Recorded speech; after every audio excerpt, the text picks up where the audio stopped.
box, Mike A. Hello everybody and welcome along to the 51st running of the ADAC TotalEnergies 24 hours of the Nürburgring. Beautiful day here in the Eiffel Mountains and, oh look, it's raining. This is Peter.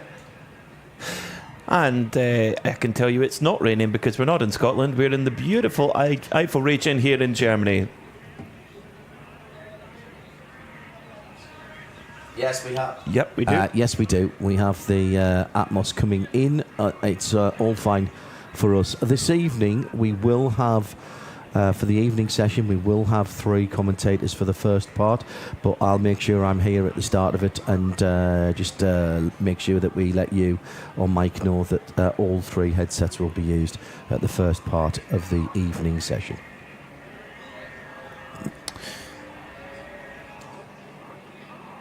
Copy that, thank you. Right, we'll shut up now.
Well, hello everybody, and welcome along to the 51st running of the ADAC TotalEnergies 24 hours of the Nürburgring. And what I would almost say are Simpsons-like skies.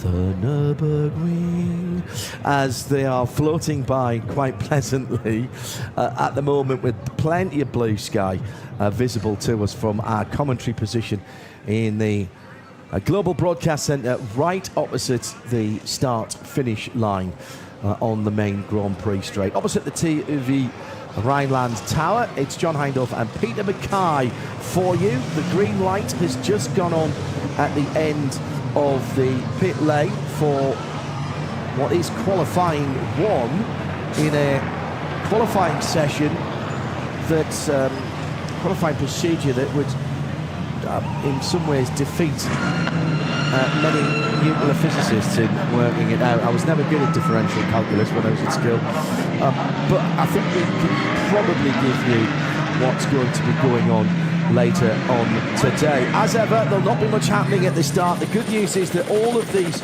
early sessions are live via the usual places, so the YouTube channels, and of course we've got the player at radiolemans.com. If you scroll at the bottom of the page, actually, you will be able to see a timetable which auto-corrects to your area of the world, and also tells you which are in vision, which is all of them, to be honest. Toyota GR Supra number 76 has already gone around on the outlap. That's a bit of an embarrassment, isn't it? We're a tiny little bit late because of some oil put down on the track. As I said, all of these early sessions live and free for you with no blocks or breaks.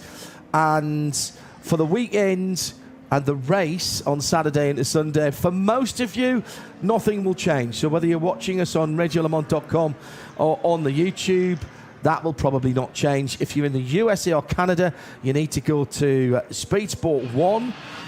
They have the race coverage. It's all free, and you'll get our commentary on that as well. That'll kick off for the weekend. We'll be tweeting that all the way through, and if you want to get in touch with us, it's at RSL_studio.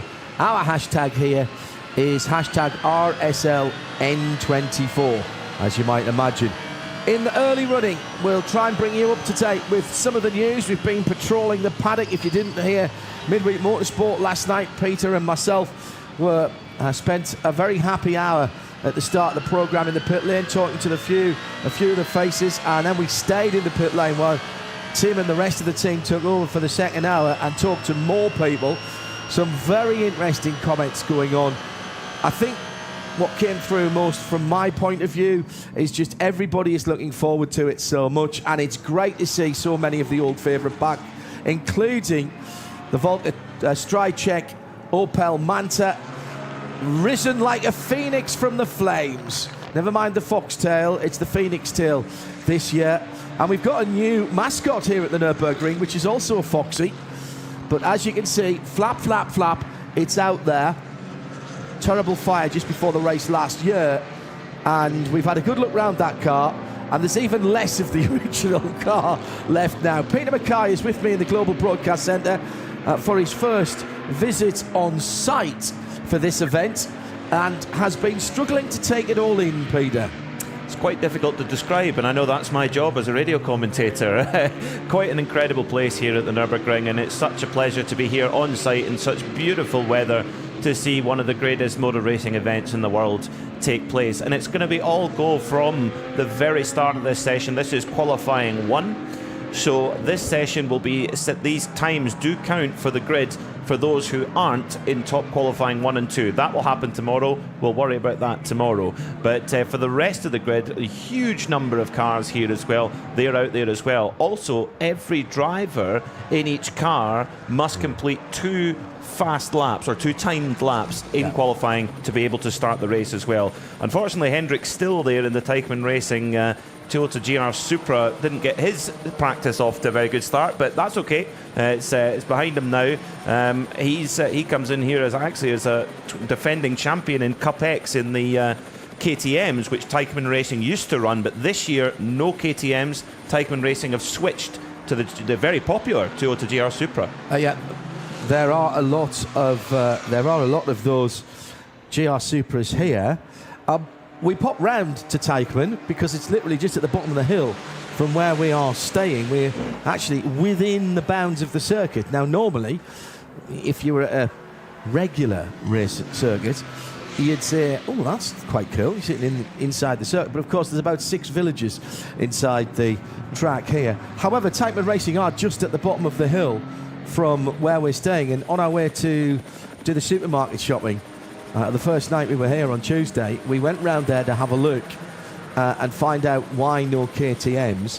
I think it seems that they've just got so much on. The long and the short of it is, there's probably a much longer story to this, Peter, but they've got so much on in so many different championships and with so many different either single make or other GT operations. They just felt that something had to be put to one side for a little while, and as such, it's the KTMs that have been not ditched, but certainly pushed onto the back burner for a wee while. Yeah, I mean, they're quite a unique race car, the KTM Crossbow, and I think maybe Teichmann deciding that the GR Supra is a more attractive package for them, and they're running several cars in the race, so perhaps they've it's certainly been a successful start to their career with those machines, and we'll see how they get on, those Teichmann Racing cars. Unfortunately, the number 112 Mini, the Bulldog Racing Mini, has come to a stop on the Grand Prix Strecke just before the Vidal chicane. Not exactly sure who's at the wheel at the moment, but it looks more like a technical failure of some description. Sorry, what was the number of that car? The 112 Bulldog Racing. Okay. That's Danny Brink, Marcus Fischer, Uwe Krumscheid and Marco Zabel, who are your driver lineup. We've got 2 Bulldog Racing Mini Cooper machines, including the other car, the other Bulldog Racing car. It's got Charlie Cooper, grandson of John Cooper, driving as well. So many great fans here at the Nürburgring. Amazing attendance all week, and some of the outfits that we've seen around the circuit as well. Fantastic work, folks. Love the spirit, and everyone's been really anticipating this first session. Can't tell you who's in the Mini because, of course, what they've done is they've just come. They've not hit the timing beam yet. They've not gone through the timing beam. We're in these early sessions, remember, we have the odd sight of a set of cones down the front straight to the start-finish line, which is right in front of us. I'm pretty much opposite the very last cone, and Peter just to my right, the penultimate cone. So when you see the front straight shots, you'll sort of get an idea of where we're looking from. If we stand forward and lean forward in the booth, we can just about see them coming off the end of the Dottinger Höhe. Now, those cones are there for a very specific reason. To get into the pits in these sessions, you cannot come straight off the Nordschleife into the pit lane. You have to go across the line, round the Grand Prix circuit, and then instead of turning left at the end of the Grand Prix circuit and heading out onto the Nordschleife, you actually come round the old Coca-Cola curve and into the pit lane at that point, or head towards that and come in from there. So you're using the Grand Prix entry rather than what we'll see in the race. And that also means, of course, that you can go around the Grand Prix circuit just to give your car a shakedown and then run back and come and start the Grand Prix circuit again just to make sure everything's all right. And there's quite a lot of people who have done that early on. Already a code 60 at Breitscheid. That's post 118 for this 1 hour and 45 minute section. And also earlier in the lap at the Advan curves. That's post 40. Already those code 60s coming out. And again, if you're joining, listen, I understand there's an awful lot of you who are expecting to be watching 20 cars and 20 drivers going around a very fast circuit this weekend. However, we've got 135 cars and somewhere over 500 drivers here, so you might be watching this for the first time. What is a code 60? A code 60 is a slow zone, so basically it's yellow flags. You will not see a safety car here this weekend. Even if there are cars on the track, they are not safety cars, they're intervention vehicles. We have slow zones, code 120s, code 60s, and basically neutralises certain parts of the track. Those codes, either at 120k or 60k, are absolute. The cars are monitored by GPS, and all of the cars and drivers have been told in the driver meeting. There were 3 driver meetings, by the way, 1 in German and 2 in English to get everybody through. They are told, make no mistake, these code zone speed areas are absolute, and if you transgress, the penalties will be heavy, to the point where they can take away your ring permit. And the ring permit is king here, because even if you, for example, find yourself as a super license holder with nothing to do this weekend and fancied popping up here to do a little bit of a run round in this race because you'd managed to get someone to bang you in the car, it wouldn't matter if you have a FIA super license. If you've not got your ring permit, you can't come to drive here. And there's no guarantee that having a super license, or indeed any other form of license, will get you in, get you one. You have to do the training here and do the classroom sessions. So if you have your ring permit revoked, then you have to go through all of that again, and they may even say that you can't do that for a certain amount of time. It sounds draconian, but this is not your average racetrack. And indeed, on that note, Peter, particularly people following from the US, or perhaps who follow us on the 24h series from Creventic, CP Racing are not here this weekend, having been on the original entry list, and that is down to, I'm afraid, a bad mistake by one of their drivers. Yeah, one of their drivers, unfortunately, in the qualifying races, second qualifying race, was caught doing 124 kilometres an hour in a 60 kilometre an hour zone, and yeah, that's an immediate loss of permit. The organisers of this race really do not make any exceptions. They are very firm, and that is because we are racing on one of the most unique and fierce circuits anywhere in the world. We are incredibly lucky to have this incredible facility to drive on and to race on, and therefore there's an element of respect, there's an element of order that needs to be in place to do that successfully and as safely as possible. And all the drivers know that, the teams know that, and respect that as well. The Greisman Group by TR team, the Teichmann Racing 227, the Greisman, von der Laden and Adorf heading on to the Nordschleife for the first run. But we've got our first times coming in the top class. Trust Kevin Estra. He says, I'm going first, and straight in the car, first out of pit lane, first over the timing beam, and first on the timesheets at the moment, 8:25. And by the way, we will not see all the cars in this session, will we? Because cars that are already into yes, we Quali 2 won't go out in this session? Yes, they will. Right. So the way that it works is we have 3 qualifying sessions, which are for everyone.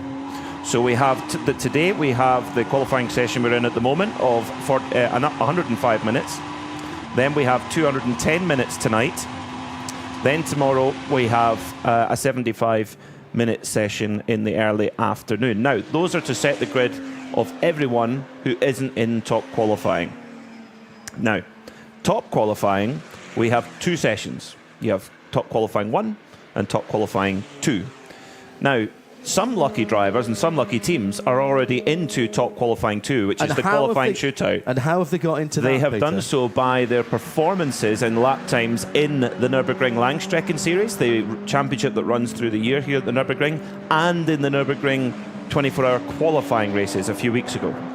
So there is a small handful of cars that are already in there, but from Top Qualifying 1, there are 5 more seats at the table. And we worked it out over lunchtime that there are 13 cars that will be bitterly disappointed if they don't get one of those spaces. Those aren't good odds. Less than 50% chance. It took us a long time to work that out. It was at least 2 portions of schnitzel. Oh, yes, I did need the second schnitzel to work that one out. So at the moment, this is absolutely... These first 3 sessions of the weekend serve the following purposes. 1, to get all of your drivers qualified for the race by doing their mandatory 2 laps. Yeah. And if you're not in the top qualifying, you will set your grid position. Hope that makes sense. We will talk about it throughout the week. At RSL_studio. Good to have your company wherever you are watching or listening around the world. Hello to Tom Marshall in Ohio. All set at work, but tuned in. Nicely done. He's got the video up as well. Don't forget you can get live timing as well. www.24h-rennen and I think it's .com at the back. Actually, .de is what I've got open. The times don't need to be translated. So you can get the timing on there as well, the same as we've got here in the Global Broadcast Centre. Hello to Mick Ford. The Nordschleife and endurance racing. This may sitting up late in Australia, all worth it. And I'm so looking forward to the whole weekend. Thank you, Mick. Good to know that you're watching in the Antipodes. Beautiful weather here. Really chilly overnight, actually. And the forecast for the next couple of days is pretty much as it is right now, with sunny spells, long sunny spells for most of Friday, Saturday and Sunday. Top temperature getting up over 21, 22 degrees Celsius, but overnight well down into single figures. Now that doesn't really matter on Friday night into Saturday unless you are camping, but of course Saturday night into Sunday it is going to be very chilly indeed. Sarah Rigby's taking the day off today, watching and listening live. All is right with the world when you see the number 121 Manta Foxtail going around. That's at Manta_Foxtail, by the way, if you want to follow the social media account of that car. Great to see that car back in this weekend. Hello to Demi Foster, who is watching and listening. Not sure where you are, Demi. That would be in Shellac in France. Hello, Timmy. Nice to know that you're tuned in. And whatever else, wherever else you are in the world, if you're listening at the moment on RS1, part of the Radio Show Limited network of channels, as we've got intervention vehicles and one of the Unimogs out there, that means somebody's gone into the barriers. That is a barrier repair vehicle and set of vehicles. So being covered from behind with an Audi A6 Avant, there's I think about 4 or 5 of those. We had a good look around them yesterday, intervention cars and medical cars, and there's very nice. I mean, they're doing nothing, Peter. It's a crime. Why they can't let us take one of the R8 each for the evening? I mean, each? We're quite happily go and do a recce and just check everything's all right. Yeah, just make sure that the brake pads are bedded in. I would be more than happy to do that to give them a rest as well. Interesting, looking at the speed trap times that we have here in the commentary box here in the Global Broadcast Centre. At the Sector 4 speed trap, which is Schwedenkreuz, which is a very fast left-hander. How fast? 268 kilometres an hour for your fastest driver, which it actually now is not Kevin Estre, is Colm Ledegar who's gone to the top of the timesheets, 8:23.1. But yeah, 268 kilometres an hour through Schwedenkreuz. That's 100 and... Lots. 40 odd? 150 at least, yeah. And some? Yeah. Okay.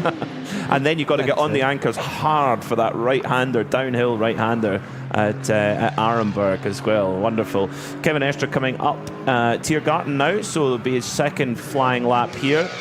qualifying lap record an 8:09.1. So, the drivers at the moment just getting themselves bedded in, getting those laps in. And they've only got 29 tyre sets for the entire event. And if you're going to be doing both top qualifying sessions tomorrow, that's 2 sets gone. And usually they want to put a set on every hour. So you don't want to blast through them in practice and qualifying if you don't have to. Estra over the line, and yeah, it's starting to wind it up now. 8:18.1, so it just chipped 7 seconds off that lap. There's the Manthey Grelo driver, winner 2 years ago.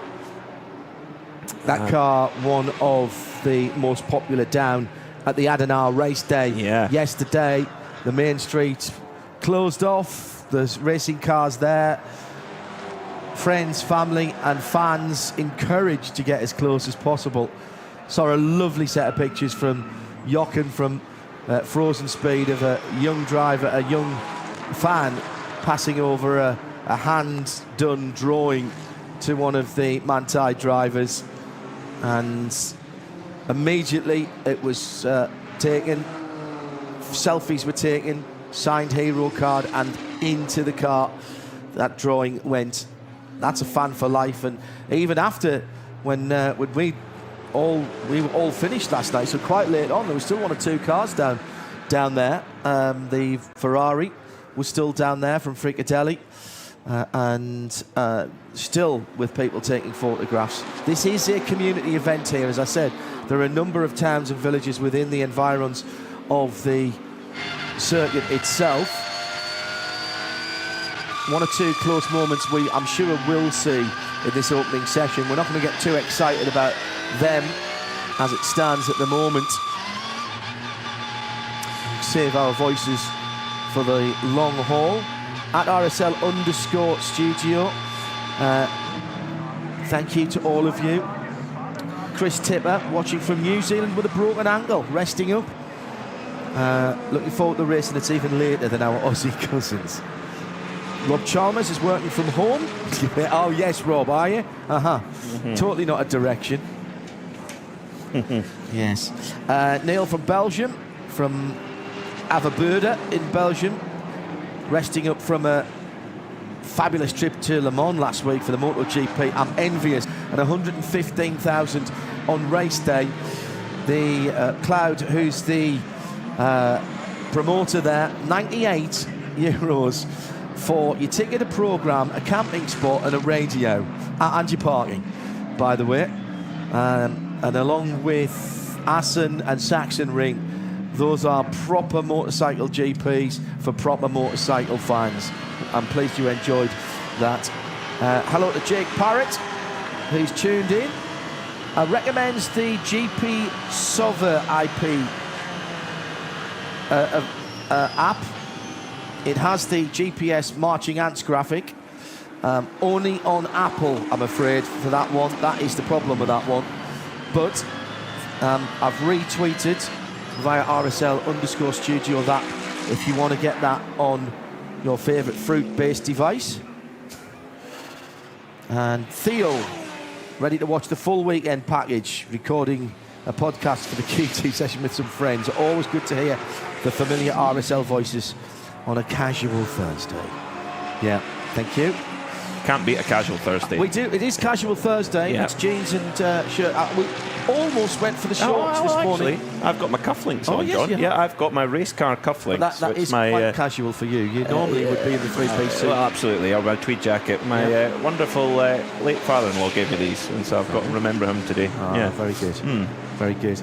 You're listening and watching to the first qualifying session for the 51st running of the ADAC TotalEnergies 24 hours of the Nürburgring across the world in sound and vision via our hard-working colleagues at Nürburgring TV, and of course syndicated via the Radio Show Limited network of audio and visual channels. This is the official feed and it's free. Nobody should be asking you for any money for this.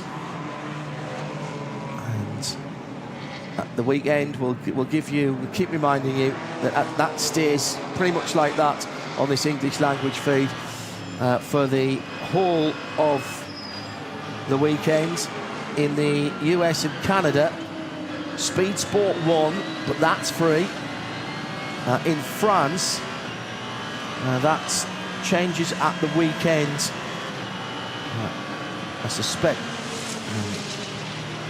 probably to its French language, doesn't it, for that? So that will change to French language at the weekend on Automoto.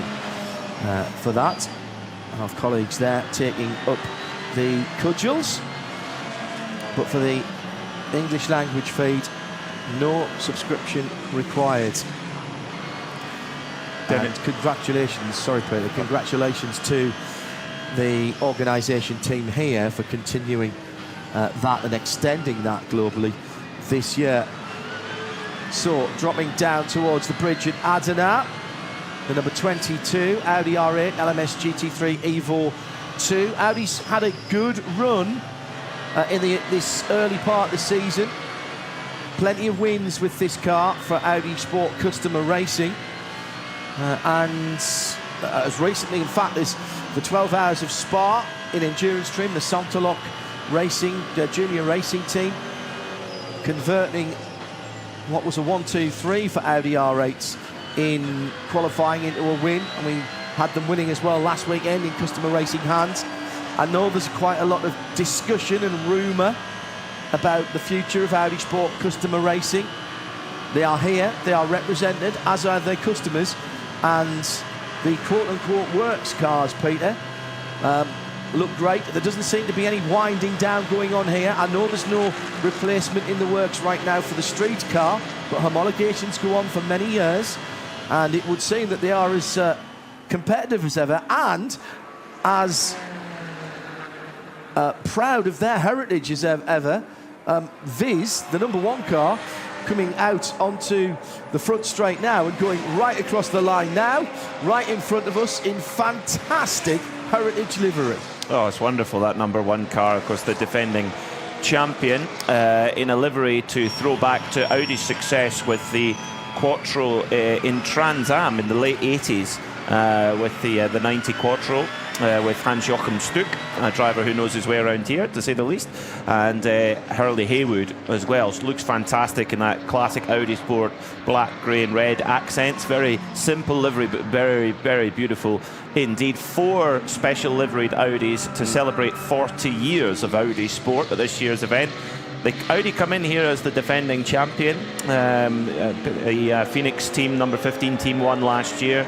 They've won the race 6 times, so they come in, and a lot of those wins are in the last decade. Yeah. So they've got real pedigree, fantastic drivers in every car as well. But the number one car has actually only one of the drivers from last year's winning lineup in it, Frederick Vervisch, who, because many, as you alluded to, John, many, with the sort of change of the ecosystem a little bit at Audi Sport, of course they've got an F1 programme coming up, which has affected things.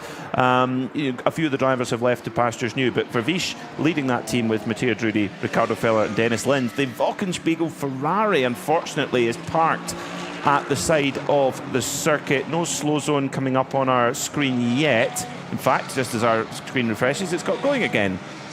Unless it's a replay, it is a replay. Yeah, car number 20, the Wochenspiegel newspaper car in beautiful chrome livery. It looks like it's just pulled over in a bit of a hurry there. This is a Rinaldi run car, as is the Fricadelli car. But 2 completely different teams running under different auspices. There are some, we're told, talking to the Oracle, that is Marcus Schurig. Hello, Marcus. Thank you for helping out again, and good to see you. I'm sure we'll bump into you again over the weekend. Told that there is a couple of Ferrari engineers here, one for the Fricadelli machine, a couple of people from Orica who, of course, build the car. And that is dead stick, I'm afraid, from the V6 3-litre motor. 296, of course, is the new car, and shares the engine configuration, at least, with the new prototype. the new hypercar, 2.9 V6, that being the new Le Mans weapon. Oh, and the anticipation of how that car is going to do at Le Mans is, I mean, it's had a great start to its racing career for just being fresh out the box. The prototype Ferrari has been amazing, absolutely amazing. 499p, that is. Yeah. 499, referring to the cubic capacity of each of the 6 cylinders. So there. Yeah. Maro Engel on to his first flying lap in the incredible number 3 Get Speed Mercedes. It's the 10th anniversary, so happy 10th birthday Get Speed, and they've done some special liveries for that, particularly on that number 3 car, which is bright green. You think, why bright green? Well, it's the Green Hell car, and the details on that car, if you're walking around the paddock, if you can get close to that car, so many great little details to it as well. And we spoke to the drivers last night on Midweek Motorsport, Maro Engel, Daniel Honcadera, and Jules Gounod. And they looked very quietly confident, didn't they? They didn't look like much is bothering them on a day-to-day basis. What a great time they were having already. I mean, they were full of fun. They were having a joke with each other and with us when we were interviewing them. And Maro Engel, 22 years old, racing driver, first time here, he told us. I think none of that is true. Absolutely none of it. No. Indeed. No. They were having a good laugh at our expense, and reminding everybody how to pronounce their names, which I thought was very funny. They just seem in good spirits, and I think they've got to be one of the favourites this weekend. I know the BMWs have been strong in early NLS running, but I think they've got to be one of the favourites. Let's take a few more whilst we can in this session of your tweets coming in. Ken Childs tuned in. Their house cheering for the Dacia Logan. That is quite an extraordinary little thing to be running around here. Arnold Lincoln watching Q1 on the lunch break and heading out here tomorrow. Maurice, took me 33 years, but I'm going to be with you guys in person on Saturday. Not easy with my big wheelchair. Well, work that out. Make sure you do. There are some accessible areas around here, Maurice. I'm pleased to hear you're going to make it. And hello to a resident of sunny Kent, Jake Hill. Hello, Jakey. British touring car driver extraordinaire. So he'll be busy this weekend at Snetterton and going out to do some British GT races soon. Yes. So is that just a warm-up for coming to get his permit and come and race here? Come on, Jake. Come and join us here. Come and join the fun at the Nürburgring. Jake, he would love. He wouldn't need asked twice, would he? Young Mr. Hill would love this place. And congratulations on the engagement as well, Jake. Ridiculous to think that you're even old enough for all of that now, and I hope you're still looking after the 1970 Le Mans winning Porsche model. He knows what that's all about. Good luck this weekend and in British GP, Jake Hill. Hello to Lucas watching from Milford Sound, New Zealand. Just praying the satellite internet stays up. Thank you for making this race, the stream for this race, and it makes it just extra special. Roxy Skarsgård, excited for the weekend action, watching along whilst at work. Oh, sorry, I've got to keep it down a bit so the boss doesn't. Yes. And Phil Anson has lent us his ears. He's in Dubai. Had nothing else to do this weekend. Yes, Phil Anson is the voice of Formula One in the Middle East for MBC. We send all of our best wishes to those affected by the horrible conditions in Emilia-Romagna. And so Phil finding himself with no work this weekend means he can join us. That's one more an hour viewer and listenership. Hello, Phil. Hope you're fitting well. Enjoying the weekend. Williams supporters. Andrew from Perth in Australia. Recently retired. All the time in the world now. Watching from home in sunny Hampshire, Tom Davies. Shout out to the fellow British Marshals who are here. Need to get out there one day. Well, I'm incredibly honoured to be an ambassador for British Motor Racing Marshals Club, and to all the British Marshals, indeed all the Marshals, well over 1,000 of them here this weekend, without whom we cannot go racing. Already, we've got the Valkenhorst car moving around quite a lot. This is 101 BMW M4 GT3, second position at the moment. And it's young Mr. Cronjes behind the wheel of that one. Still the Audi now the Share Sport Phoenix car, PHX car, at the top of the timings, the number 1. And Marcus Winkelhock. Marcus behind the wheel of that, indeed, with a 8:16.160. By the way, the Wochenspiegel Ferrari has been towed to a place of more relative safety. Gary Cronin says, do the cars that are already into top qualifying 2 each need to run 2 laps in qualifying 1, 2 and 3? Yes, you do. Yes, you do. Every driver in the field, if they wish to compete on the race on Saturday, they must complete 2 timed laps of the circuit as well. That applies to everyone, no exceptions on that. The Wochenspiegel Ferrari actually came to a halt at the Kiddelbacher Ho just before Flugplatz, so about a couple of 100 metres from our house. No.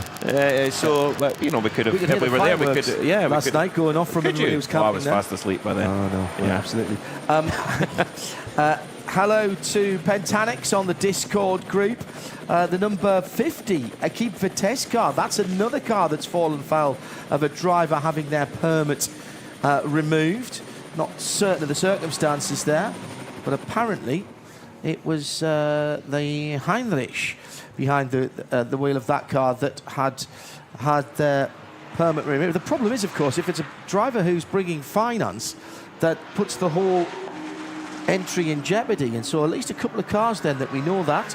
Right turn lover, right in the centre of Europe, sitting down with the pictures at the moment, and so is the real Braden Ryan for Michigan. Second time watching the N24. Hello to Jesse Young in New South Wales. Also tuned in. I really need to have a world clock in here, don't I?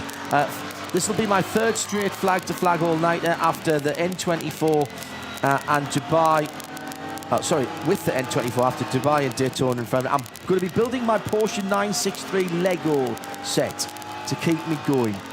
And Matt Hawkins says, mad few weeks for endurance racing, Nürburgring 24-hour weekend, then Le Mans test day in a few weeks before the big one. Let's start strongly. And we have full coverage of the test day. The only broadcaster that will do that, that will be on Haggerty Radio Le Mans on RS2.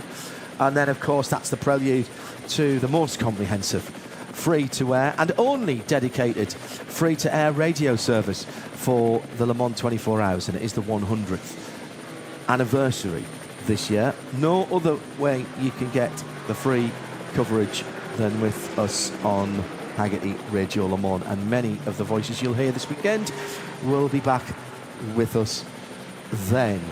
Got Richard Creel coming up from Australia to join us this year. We'll give you the rest of the team when we get to test weekend. So, how far are we into this? Is that counting up or counting down?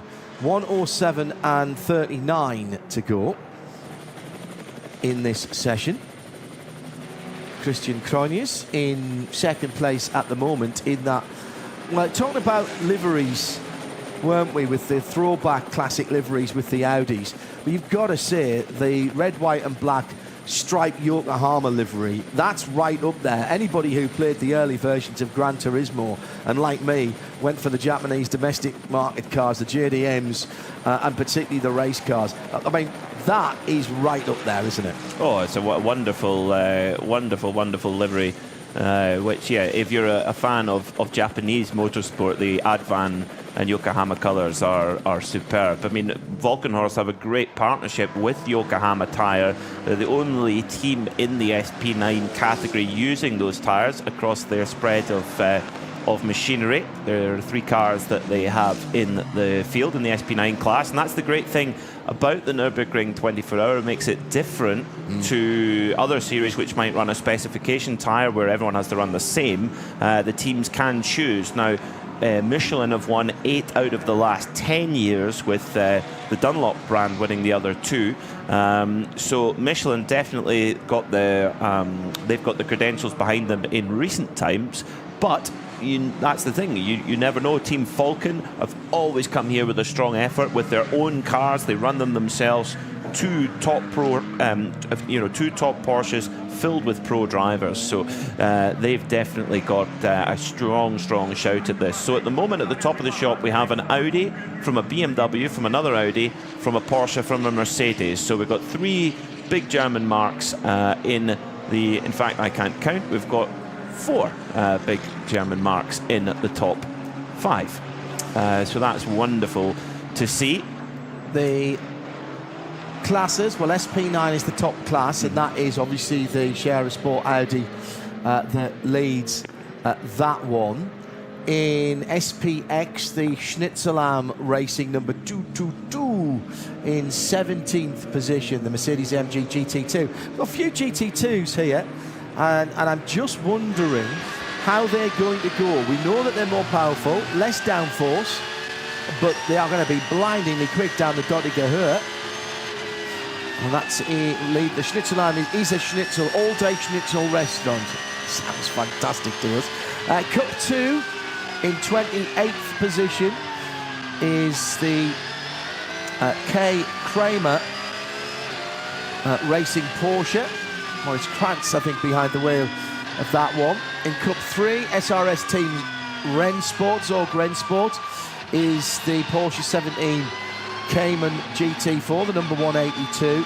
Hyundai 830 is the best of the TCRs in 39th position. That's the Elantra TCR, number 830. Subaru Technica International SP40. We'll be calling this car's name quite a lot. It's the Subaru WRX. The Ford Motors Bio concept car is in the alternative fuel class, along with a couple of its teammates. That's sitting in top of that AT class in 48th position, and that is the Porsche 911 GT3 Cup car to 991, that one, isn't it?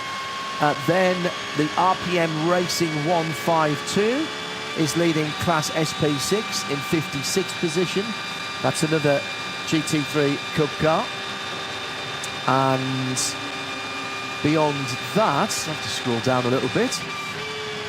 In VT3 in 60th position, it's Team Mathol with a Porsche Cayman S. And that is the 300 car. Adrenaline Motorsport. Expect us to be seeing Adrenaline Motorsport quite a lot. 64th for their BMW M240i Racing Cup. That is a class on its own for the 240i. Started like as the 235s, designed specifically for here at the Nürburgring in the NLS and here at the 24 hours. Extended the homologation with a few changes and recategorised as M240s, although nothing done to the engines in terms of internals. It was all done electronically. The GT Tyre Motorsport by WS Racing number 82 car is 71st overall and leads SP8T to BMW M4 GT4 2021. Then it's the MSC Zinzig EW ADAC. That's the 109 car, SP3T, in 74th position. And that's the Audi TTS. Very nicely presented car, that. The Hyundai Driving Experience, number 527, is the leader in VT2 front-wheel drive in 76th position. And that's an i30N. See how many classes they are. Now you know why we split them up when we do our different updates on the hour. Otherwise, we'd be doing it for a very long time indeed. And I've managed to just lose that page. There we go. Adrenaline Motorsport, told you. Team Mortec, the rear drive VT2 Hecka. That's the 330 in 78th position. And That almost certainly with BMW. It is the BMW 330. That's handy, isn't it? The 91 in V6 in 90th position is a stealth car. It's a 911 Carrera, but I haven't got a team name for that at the moment. That might change. We'll try and work that one out.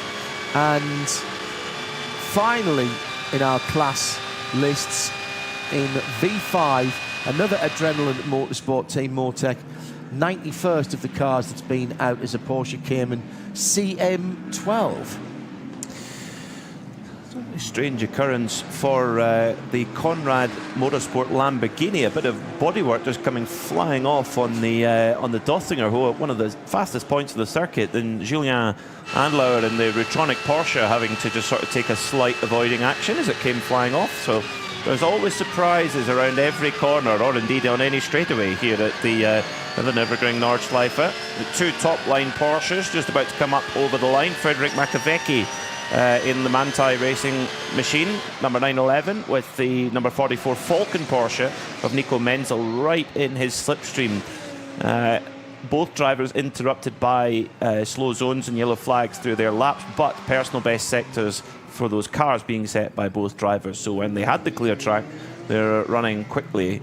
So Marcus Winkelhock, three-time winner of the race, fastest on the shop at the moment in 8:16.1. Now, one fan favourite car, John, we have to talk about is the Fricadelli Ferrari, which is a car that's got everybody talking this season on the Nürburgring. Now, Felipe Fernandez-Lazar took that car out of the pits, went through the first two sectors, and then came back in. So he did not go on to the Nordschleife. That is the only running that car has done. One run round the Grand Prix loop and then straight into the garage. And I can't see the car out on the pit apron either from our view from the Global Broadcast Centre. So something potentially afoot for the number 30 Fricadelli Ferrari.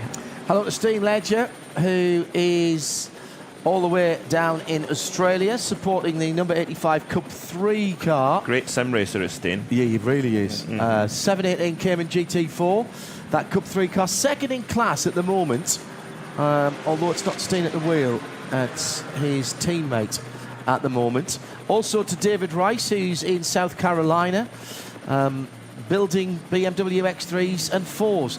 BMW driving experience just over the road from the factory there is superb. Taking a few laps around. I think he said a few spins around there, but it was actually a few laps around there. Great part of the world. Hello, David. And to Jesse Young, if we're talking about Valkenhorst, Gran Turismo and Japanese motorsport, what about this stunning blue PlayStation livery that ran on the M6 GT3 when Kazunori Yamauchi drove the car in the N24? That is a fair point, well made and beautifully presented. Kazunori, just a smashing guy. Obviously, we did quite a lot of work with Gran Turismo down through the years. And that's RSL_studio, if you don't mind. Without Gran Turismo, many people around the world wouldn't know that this wonderful facility exists. Totally. It's often the way that people experience it for the first time and gives them their motivation to come and see it for real. I had a very interesting conversation in America in my early IMSA days, and talking to somebody about the Nürburgring and, you know, getting ready to go, and you know how we wanted to cover it. So it would have been probably the early 2000s. We first came here in 2007 to do English language coverage, and he said, "I'm sorry, go to the Nürburgring?" I said, "Yes." He said, "No, but that's just, it's a made-up track on a game, isn't it?" It's like Trial Mountain. Yeah, exactly. People did not believe, if they weren't into motorsport, and I don't judge people for this, because when you think about it, nobody would build this now. It's extraordinary, and it is like something from the crazed mind of a torturer for cars and tyres and drivers. Similarly, actually, when very early years in the States, when I'd been mentioning to somebody, I'd been working with Colin McRae, and they said, "Oh, you mean like Colin McRae Rally?" Yeah. So it was an actor playing Colin McRae from Colin McRae Rally. I went, no, Colin McRae is a real person. Oh, It's not just a person in a video game. He was.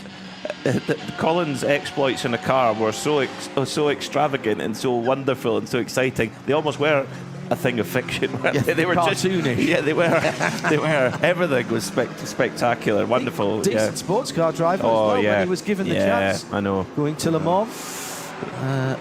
Among other things. More personal best sectors going in for our fastest driver on the timesheets at the moment, Marcus Finkelhock, putting in some PBs there. He had done before coming back to his car. Yes, he's just coming up to the timing beam now. Mike Rockenfeller talking to his teammate down in the pit lane, and what a return to top flight prototype racing for Rocky last weekend. We've got the rubbish on the track, debris of fluid flag, the yellow and red flag out just before the Bilstein Bridge at the end of the Dottinger Hohe. Rocky, how amazing is this? A testament, by the way, to not only the team's concerned, the driver's concerned, but also Porsche Customer Racing from Weissach. Both Hertz Jota Racing and last weekend John Church, JDC, Miller Motorsport at WeatherTech Raceway Laguna Seca, been giving competition debuts to their new Porsche 963 GTP or LMDH cars or hypercars, depending on which series they're in, but Porsche 963s.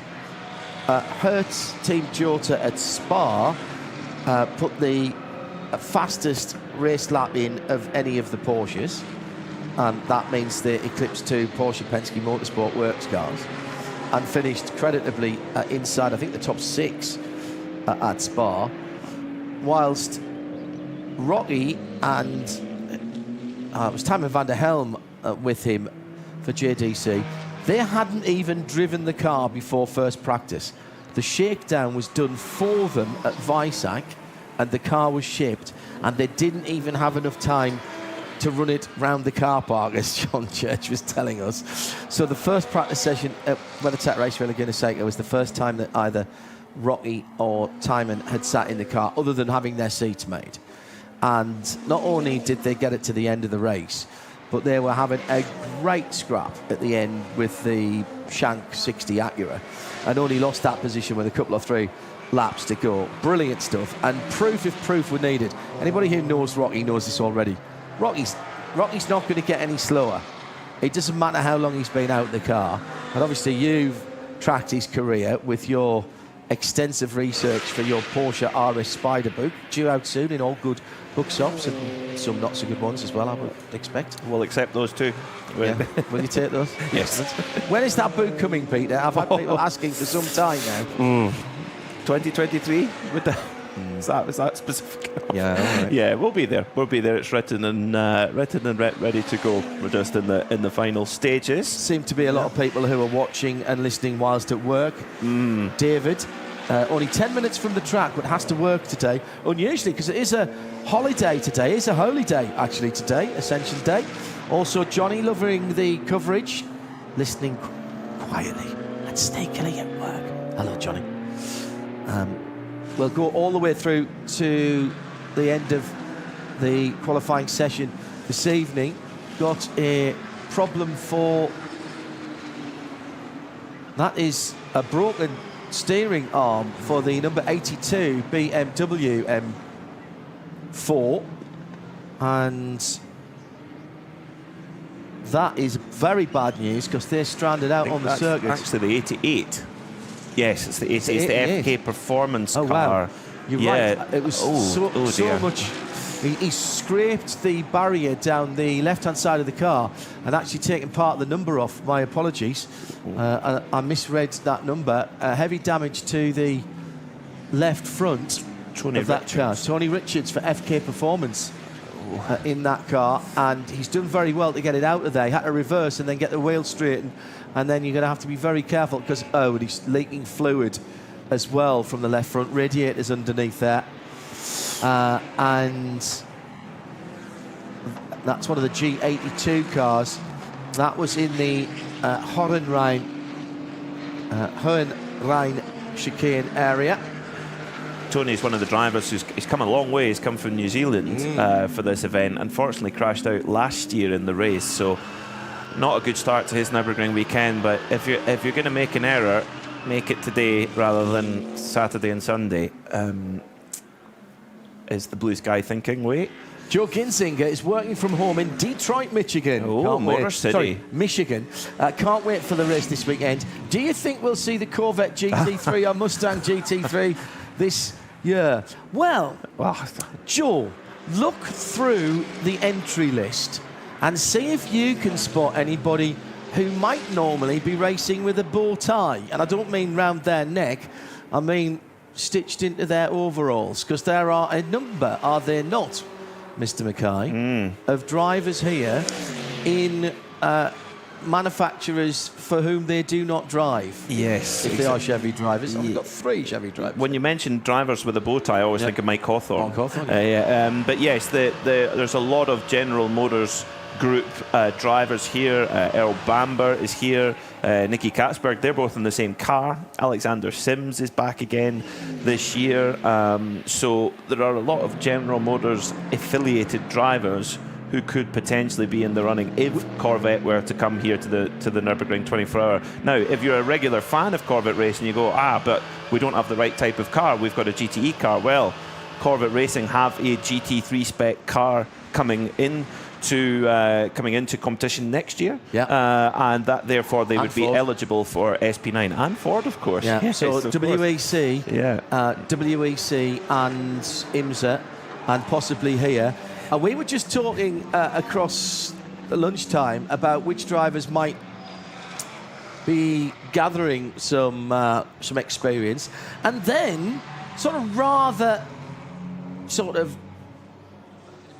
absent-mindedly in some ways and tangentially just drifted off into a possible Legends car here at the Nürburgring. Now, I know that Johnny O'Connell has got his permit.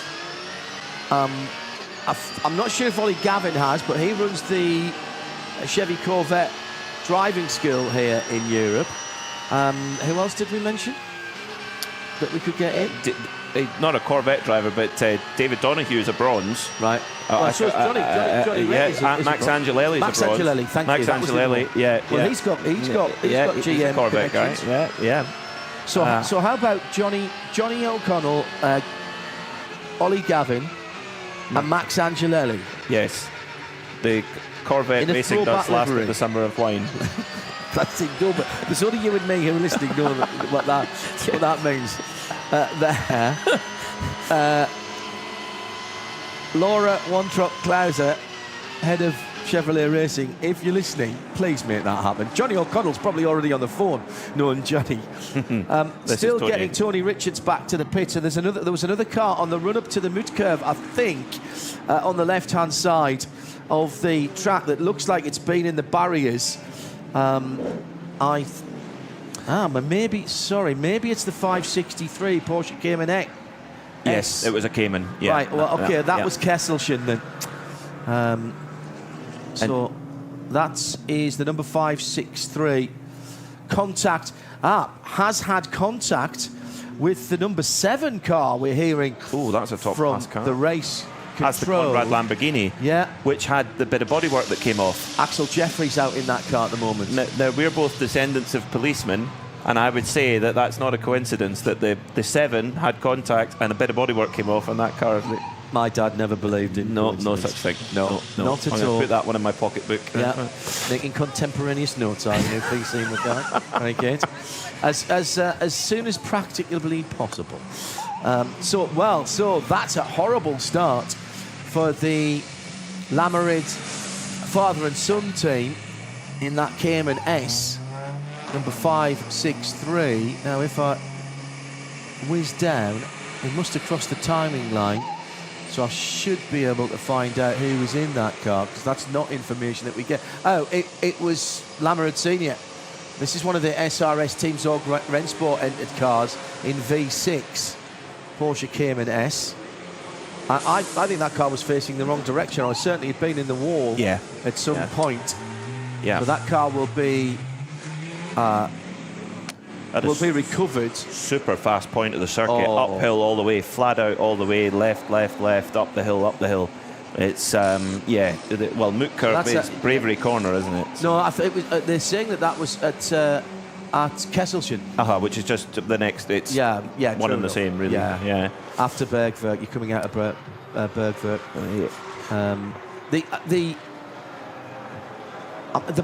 Again, if you're not used to this, cars that are in the wall now, if they can get back and get fixed, they can go back out.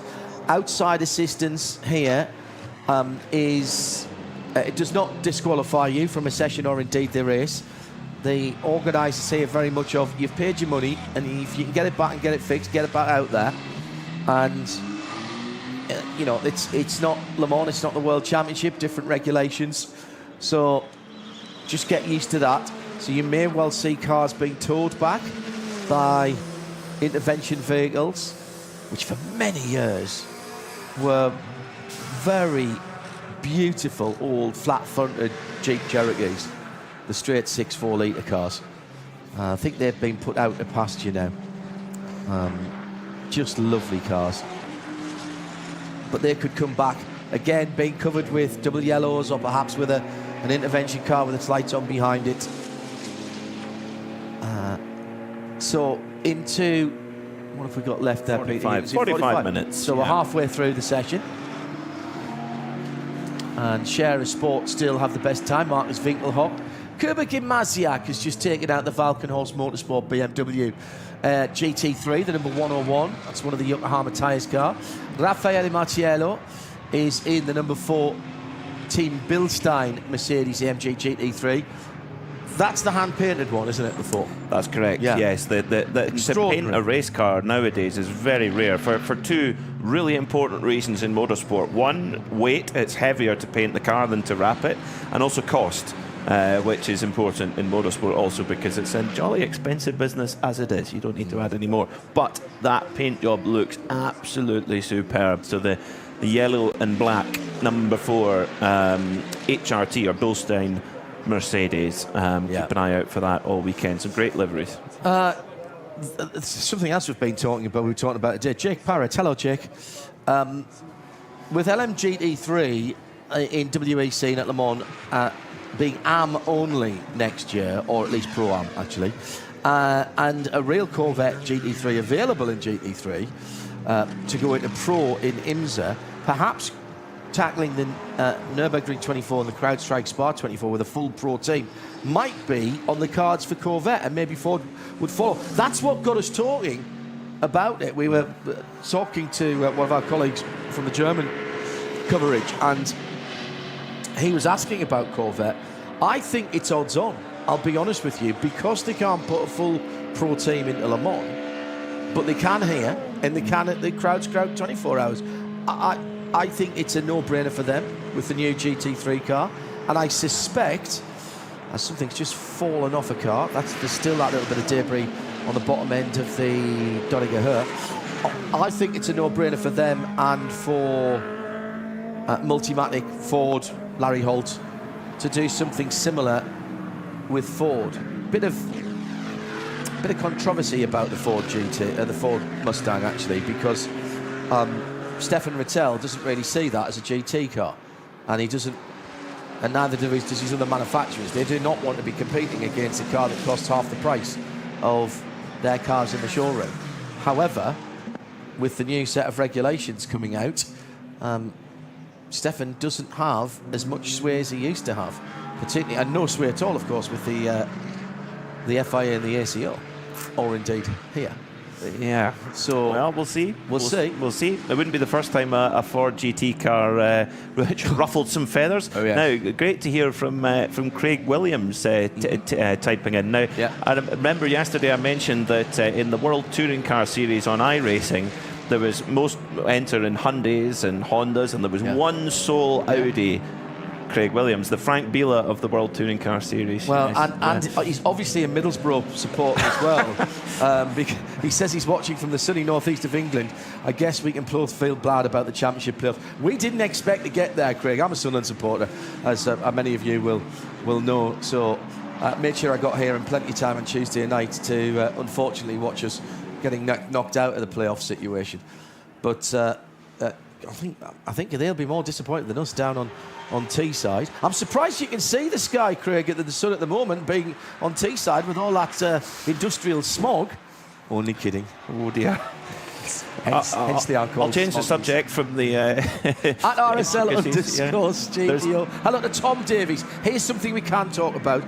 Some debris at the end of the Nordschleife coming onto the track on the front straight, and I think that's the Dumoulin Aston that's got problems as well, with the rear wing completely deranged. Was that the number 28 car? Yes, it is. SP9 car. This is a very handsome green and white car, so there's been contact there, but it looked like some rear bodywork that was on the transition from the Nordschleife to the Grand Prix track. The debris came from Tony Richards' BMW. It had been strewn all over the field and caught the ire of a tut and a shake of the head from Augusto Farfus and Philippe Peng watching on the screens, and it's because it's in quite a fast place when the drivers transition off the Nordschleife and onto the start-finish straight. It's very, very fast there, and you don't want to be picking up punctures and all sorts of nasty things like that. Now, this one is one for you, because I know you're right up to date with this. And some of these changed actually yesterday. Tom Davies. Hello, Tom. Any BOP changes since the qualifying races a couple of weeks ago? He's one of the Orange Army from the British Motor Racing Marshals Club. It was a couple of weeks ago. There were some. There's been a bit of in-out, shake it all about. And then yesterday, there were changes again. Summarise them for us, Peter. OK, so coming out of the qualifying race weekend, we had a 2-hour race on the Saturday and a 4-hour race on the Sunday. That 4-hour race was won by the Fricadelli Ferrari, which has been bloodying noses ever since it hit the track at the beginning of the season. And after the qualifying race, the organising body have done 2 balance of performance changes. So they are as such. The Ferrari 296 GT3, which is what Fricadelli are running, had 10 kilograms added, which, if that doesn't sound much, it is 10 kilograms, because it affects everything: braking, turning, 25 pounds for those of you who work in the Advois system. But it's a turbocharged car, and it had turbo boost pressure taken down at 4 different points between 2,000 and 5,500 RPM. Now, that has stayed as it is, but yesterday they have had 4 litres of fuel capacity added, so they will be able to perhaps run the engine a bit richer or be able to hit their stints a little bit easier as well. The Porsche, since the qualifying race weekend, has had 3 litres of fuel capacity added, so again Porsche might be able to run a little bit leaner. Now, one of the big controversial points, and some of the drivers in the paddock chatting to us about the Lamborghini Huracan, but not the Conrad car, which is the old version. The new version, the GT3 Evo 2, run by a pretty top team, Map Sportsline, and 4 top drivers. That car, after the qualifying race weekend, had 15 kilos removed, but had an ever so slightly smaller restrictor put in. They only have one restrictor. Yes, 1 millimetre smaller. But when we came in yesterday and looked at the system, they had that 15 kilograms put back on again, but then they've had their restrictor widened again, but also had a little bit of wing angle added. So to add that up, the weight's been added on, that slows it down. Restrictor being widened, that speeds it up. And the wing angle being added, that makes it a little bit draggier, a little bit slower in straight lines. So will we see what effect that has had today? Maybe not, but we will see it once we get racing on Saturday. So I hope that answers the question on the balance of performance. And do remember, it can change between now and Saturday also. Balance of performance can go up as well as down. Yes. Your investment is not safe. If you do not make your payments, we might break your legs. That's right. Over in Korea, Pentanix is tuned in. Thanks for that intel on that withdrawal, Pentanix. Quality starting for you, 3 a.m. backing the 72 BMW Juniors. I think that's a smart bet, to be honest. If you got that in the office sweep, and by the way, you can play along with that, just tear all the numbers out and hand them around. Not condoning any big gambling, but just for a bit of fun. if you got the 72 BMW Juniors in the offer suite, you would not be disappointed. We were talking to Rebecca Keith there last night, who's their team manager, looking after one of the GT4 cars as well. Those BMWs have been superb in the first 3 NLS races this year. Now, we should say the NLS is not, this is not part of the NLS, and the NLS is not part of this. So there was 3 NLS races and a qualifying weekend for this 24-hour race. Now, despite the fact that they're not linked together, clearly it makes perfect sense for the ADAC who run this race to utilise the VLN, because it is still the VLN who are the overarching organisers of the NLS Nürburgring long distance series, effectively, Langstrecke series, long track series, long circuit series, actually it would be the direct translation. So they use some of the data and some of the results to move forward into this race. Then they have the qualifying races for more data as well. And Pentanic's there, if that's a good pick, because BMW won the first 3 races with 3 different cars on 3 different 2 different cars. 3 different cars, 2 different tyres. 3 different cars. 2 on Michelin, 1 on Yokohama. Yeah, exactly so. That tells me that that's a good platform around here. Whatever the weather and whatever the tyre, and that's all you can ask for here. And BMW have not had their BOP touched at all since the first wheel turned for the first NLS earlier in the year. No, they haven't. So they know exactly what they're dealing with. And I would say the BMW Junior team have been the most consistent performers over the Nürburgring season so far.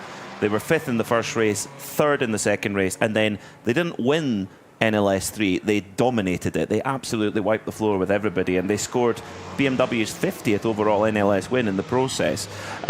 So they are really coming into this Nürburgring 24-hour weekend with their chin up, their shoulders out, and ready to go. I mean, the BMW Junior team, they've really been trained and honed here at the Nürburgring. They've lived here for a couple of years, very close by to the circuit, and have kind of cut their teeth there as well. Neil Verhagen came in to join us in the Global Broadcast Centre at Daytona. I had a great chat with him, and he was just itching to get back to racing on the Nordschleife as well. So yeah, I think if you've got them if you've got the cars number 72 in the sweep, you're going to be very happy indeed. That's a very strong choice. And we talked about this in our preview show yesterday on Midweek Motorsport, is that for a manufacturer to win the Nürburgring 24-hour, you need depth. You need lots of good cars. One good car is no use. No. Because things can go wrong, which unfortunately the Manthey Porsche is showing at the moment. It's going quite slowly on the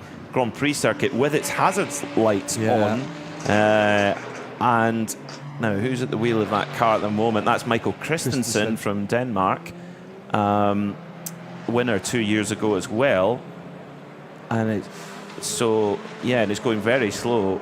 So something not right at the wheel of the Grello 911. We didn't even mention that one in our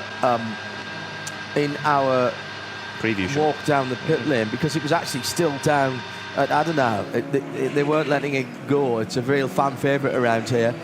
The workshop is just off the Dottinger Moist Path. They'll be having a big barbecue tonight or tomorrow night. Always good. It has got back to the pit lane because it was only on the Grand Prix circuit. Let me quickly give you some quotes coming in for drivers who've been in the car early on from the number 39 Audi Evo 2, Patrick Niederhauser, who's sharing with Chris Meese,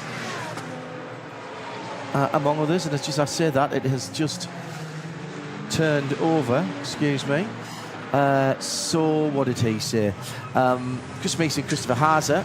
We have a small technical problem. The guys are looking at it. Of course, we didn't want to start the weekend like that, but I'm sure that the guys will get it fixed and we'll be back out. The Golf GTI TCR number 110 has been had its best time disqualified for speeding in the pit lane.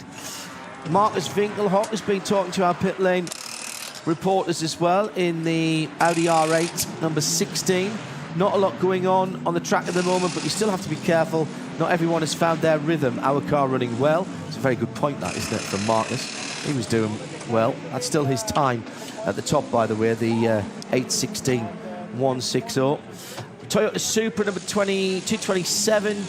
Georg Griezmann saying, when you drive out here, every racer's heart beats faster, especially on your first lap. Every other driver... Oh, who's that talking in the background? That's the Manthey Racing. Right. They're doing a quick driver change. Michael Christensen brought the car in. In fact, they all changed in. And popping Thomas Preining in the car. He says, just to finish off with, Georg was saying, every driver has got to do 2 mandatory laps. We were talking about that early on. Axel Jeffries, the number 7. It's another, that's the Lamborghini, the Conrad Lamborghini. Technical problem, but it's fine now. It's fast, but we're going to have to stay out of trouble. I think that will be a fast car, by the way. Sheldon van der Linde out of the BMW number 98. Saying we're 4th place, quite happy with that. At the moment, that's the Rover Racing car. Completely new car. We're doing a little sort of roll out. The track's a bit dirty at the moment. All right, now that's interesting. So that 98 car is new for this weekend. So that's a new chassis, Peter. Make a note of that. Just watching a replay of Michael Christensen coming out of the transition from the Nordschleife to the Grand Prix circuit, and car not sounding healthy at all. Is that what I can hear in the That's background? What's coming through on our Sounds like audio can't change feed. gear. It sounds like he can't go anywhere near top revs. So maybe it's just a warning light on the dash, and they're just bring it back safely. It might not be anything too much to worry about. He hasn't made a gear change. He hasn't made a single gear change since he came out of the... He had done, but... That's not a gear change, that was a miss. Might have been a downshift. Yeah. So fortunately, it must have happened before he went out onto the Nordschleife, because he's... No, he was on the Nordschleife. He was just finishing a lap. He was coming off and he came out and it just went... interesting one there. Michael Christensen back in the pits then. And Frederick Makovecki and Kevin Estre not looking the slightest bit concerned at all. Having a good old chuckle in the pit box. So that obviously means the driver did something wrong, and they're taking the mickey out of him. I don't know. Well, Michael Christensen looks... Well, the thing is, saying Michael Christensen looks relaxed, that's all the time. No, that's all the time. He's unflappable. That's his standard. Yeah. That's his standard operating procedure. Yeah, yeah. Interesting that many of the teams are working through... Yeah, now this was the Arjun Maini. Arjun Maini, yeah, because he'd set a great sector time around Schwedenkreuz. So the Mercedes, the Bilstein number 6 Mercedes, looking very strong in the very fast corners in those sorts of parts of the circuit. So an 8:14.7 for Arjun Maini. But many of the teams just doing minimum 2 laps, making sure that they're in the big show on Saturday. And Manthey, well, they're 3 out of 4 drivers have done that already. And interestingly, you've got two Frenchmen and a Dane, and they're doing their debrief in English. I mean, with a break, we need to go too forward, and you have. Fred. Just when someone puts a hand over the microphone. Yeah. Kevin Estre listening in as well. In fact, both of his teammates listening in. We're trying to listen in and hear what they're saying. I think the Porsche GT3 car, the new GT3R, which is the 992, they are very, very sophisticated cars. And one of the things you've got to get absolutely right on these new GT3 cars is the brake balance. And if you don't, you could do damage to the gearbox on down changes if you start locking the wheels. So you don't want it, you want it forward, but you don't want it too far forward. And I just wonder if they're talking about where they're getting the grip and where they're not getting the grip. Interesting. I mean, Sheldon van der Linde mentioned that the track is dirty out there. I think the track will take a little bit of of rubbering in. This is the first proper race session that we've had on the circuit. So yeah, it will need a little bit of rubbering in and a little bit of cleaning up, and it will get quicker as well. Also, this is especially if you're in SP9 and you're in the top qualifying sessions tomorrow. Today is just about getting those 2 laps each done. And if you've got a driver maybe in the car who's got less experience or needs a bit more track time, get them in the car and do that. That's what these sessions are for. If you're not in SP9, it's go and try and get a clean qualifying lap, because a completely clean sector by sector qualifying lap here without any slow zones or yellow flags is quite a rare thing, and you have to the more laps you put in, the more chance you've got of getting one of those. Remco says he thinks Christensen had run out of fuel, which is why they might have been taking the mickey out of him. I doubt that, because it's a possibility, but I doubt it, because in top qualifying they run with a full tank. So to run on really low fuel wouldn't really make a great deal of sense. So it is a possibility though. But unlikely, given that qualifying is done under fuel. Top qualifying is done under fuel. So Arjun Mayani to the top. 8:14.785. Now, the other thing to remind people, if you've been watching the NLS this year, this is a different circuit to NLS. Slightly, yeah. Not on the Nordschleife. Obviously, that remains the same. But we run all the way down to the Dunlop hairpin on the Grand Prix circuit, and it's slightly different in the Mercedes Arena as well, in that you run the tighter first corner and then left and tighter left before the right-hander and dropping down the hill. So it's a slightly longer Grand Prix circuit. Nordschleife stays the same, of course. So Dan Harper now at the wheel of the number 72 BMW Junior Team car, heading down through the Niki Lauda left and down towards Bergwerk.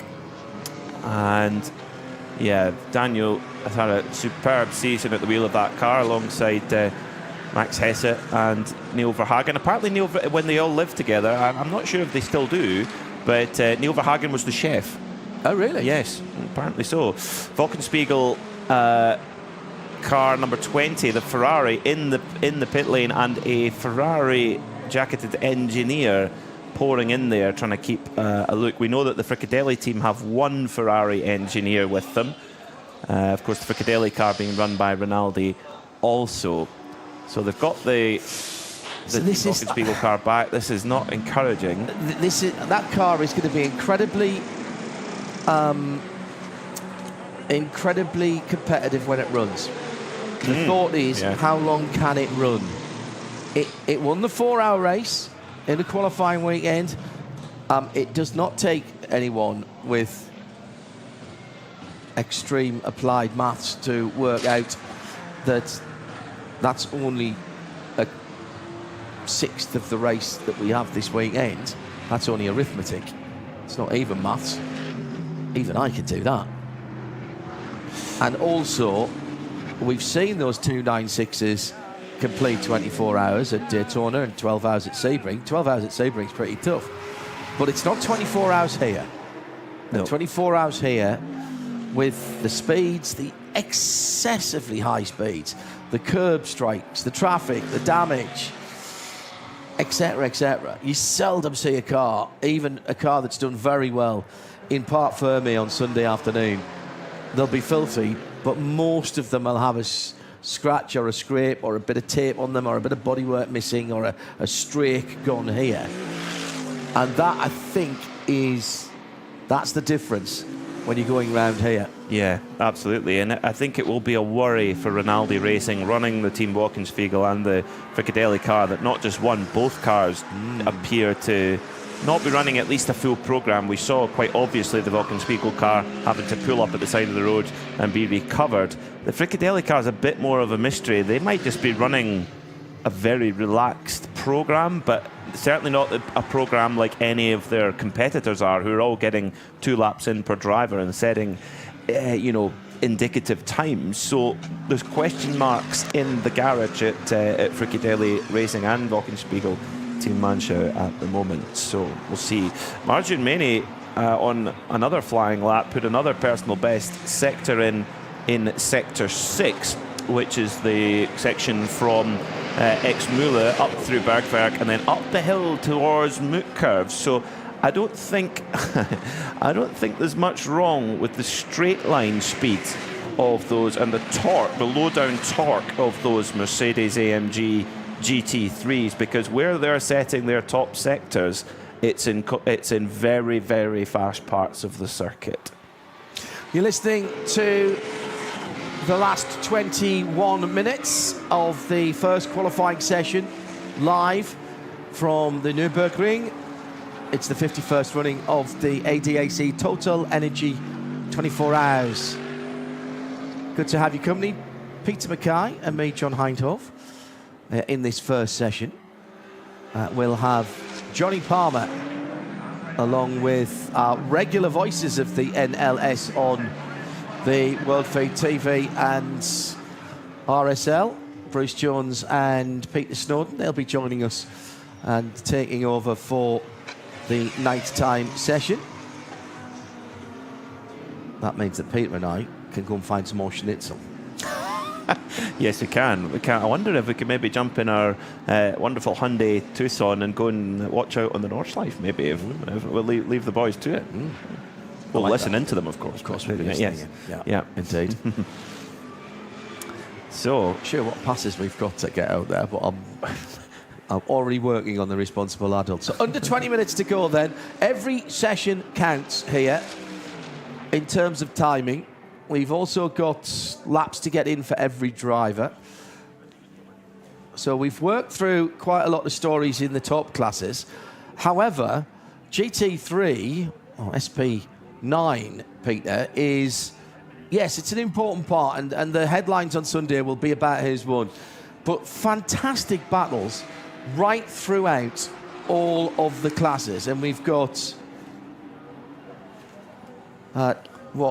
14, 15? a multitude. Yeah, a lot. A multitude of Not every class classes. that we have got available has got cars in it. For example, that we haven't got any electric vehicles, and I don't think we've got any VTs, hybrids either. No, sadly not. But we have still got those biofuel cars in the alternative fuel. That's down through the years. That's always been interesting. We had diesel cars, we've had hydrogen running cars, liquefied natural gas as well. And this year it's biofuel. But get used to that, everybody. We'll be running on renewable fuels. Already quite a few championships around the world doing that, including IMSA and the FIA World Endurance Championship. TotalEnergies right at the very forefront of that, making high-performance race fuel from what normally would be the discarded residue from making red wine. So every little bottle of red wine that you drink, you're doing your bit to fuel motor racing around the world. I'll go along with that theory. I'll go along with that theory. I mean, one of the classes that I think is going to provide some of the best and tightest action is the Cup 2 class, which is for Porsche 992 Cup cars. That's being led by K. Kramer Racing, a team that have a lot of wins behind them already. They've had a win at NLS 2 and 3 and both qualifying races as well. So the team to beat in that class, and their fastest lap of this session is an 8:37. So I mean, they're only 20 seconds or so off the top SP9 car. So they are going very quick indeed as Nicky Katzberg gets on board the Fricadelli Ferrari and out for a run. So that car looking like a little bit more healthy again, which is good. But Alex Brundle, a name which will be familiar to many of our British fans and fans of the World Endurance Championship as well, had never seen the car or let alone driven it until last night. This is his first experience. He's third quickest and 8:42.6. That's the 1-2-3. Brundle, your ham is ready, as he says. Yes, that's very Very funny. Hello to Shay Adam at Gearbox hi, Girl Shay. on the show last night. He's now travelling to Road Atlanta and he's watching on a plane. How cool is that? So, in-flight Wi-Fi working well. Reminds us that neither of the Ferrari 296 didn't actually complete the Rolex without a bit of trouble. Neither of them did. The best of them, the one that wasn't run by F Caution, finished 10 laps down. Although Reese finished on the lead lap at Sebring, but that was a GTD Pro car, but the three running in GTD did not. So thank you very much. Trust you to know that. 20 classes of cars, says James Muscat, for this session. Timing 71 running for this as well. If you haven't got the widget on your Chrome browser, then you're not getting the best out of it. Thank you, Shay.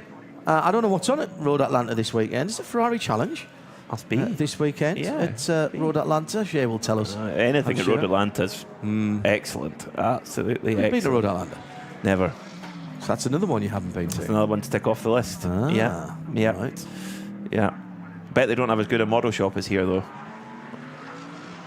It is Ferrari Challenge North America, I've just checked.